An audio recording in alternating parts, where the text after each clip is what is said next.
Hey, how's it going, guys? Mr. Boss for the win here, and in today's Grand Theft Auto 5 video, we're going to be talking about how Grand Theft Auto Online is too big and too empty. So I saw this article posted on Kotaku that is GTA Online is full of abandoned modes. I'll leave a link to that article in the description if you want to check it out for yourself. Basically, the story was, after waiting nearly 20 minutes last night, I gave up trying to find a match of Tiny Racers, the mode which recreates the feeling of driving RC cars, which was added to Grand Theft Auto Online last year. Nobody plays it anymore. Actually, nobody seems to play most GTA Online modes, and it's becoming a problem. So in December, Grand Theft Auto Online had its most active month ever. It's one of the most consistently top-selling games on Steam, Xbox, and PlayStation, and it's always in the top 10 of the best-selling games each year.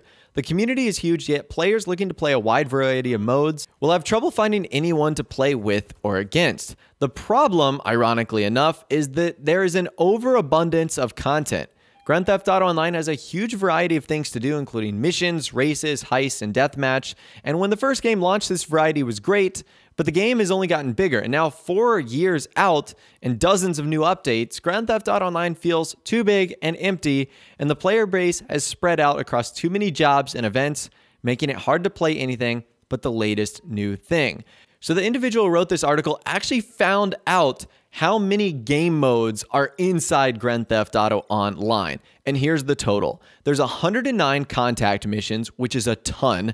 There's 83 death matches, 41 last team standings, 142 Rockstar created races, 77 stunt races, 9 survivals, 45 parachute missions, 33 versus missions, and 45 or more adversary modes, leaving our total number of playable missions and event at 583 plus. That is insane. And the big thing there is that doesn't even include player-created stuff, which is another thing. You would have to add millions of jobs to that list. Now, this list also doesn't include biker activities, CEO missions, heists, public events, the user-made races that I talked about, and Rockstar verified jobs and tracks. And even without those activities, you can see the list of things to do in online is massive. The problem is most players tend to stick to new stuff, which allows the bulk of Grand Theft Auto Online content to become ghost towns. The vast majority of older modes are empty, making it nearly impossible to find a match without waiting 30 minutes or longer. And it certainly doesn't help that getting people to play with you is a convoluted process. When you pick a newer mode, people are likely to want to play it. Now, another one of these big issues that I feel like contributes to this problem is Grand Theft Auto Online's servers. So one of the oldest GTA memes players refer to is Cloud Simulator, which is a reference showing you how long you'll be stuck looking at the cloud screen. And you actually might spend a long time watching clouds while filling up lobbies too.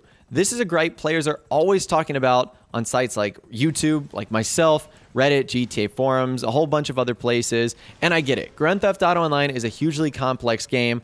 I'm not a game developer, but after playing this for so long, I'm actually really hungry for a fix and for Rockstar to make this process a whole lot more seamless. Now, one potential solution to this is removing content, or at least providing rotation of modes, kind of like what you see in other games like Splatoon 2.